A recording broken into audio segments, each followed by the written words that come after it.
Hoş gördük əziz futbol həvəskarları. Biz sizi Şirvan Olimpiya İdman Kompleksinden salamlayırıq. Bugün burada Şirvan Arası adlı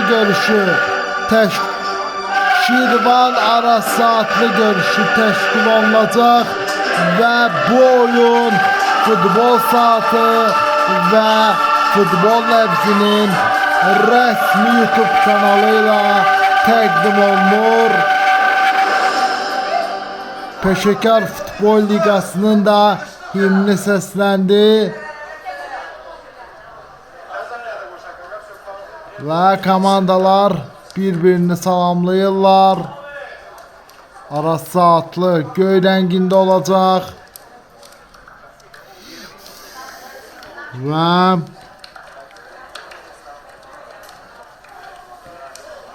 biz Azerbaycan derbisine keçid alırıq. Şirvan Arası adlı görüşünə Şirvan sədaları gəlir. Azarkeşləri eşidirsiniz.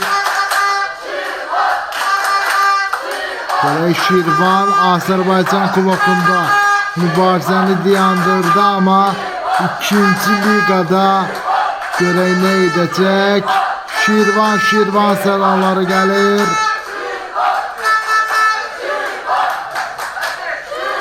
Şirvan komandasının da baş məşqçisi Pərviz Bayramov. Kapitanlar hakimlərlə xatirə şəkli çəkdirirlər.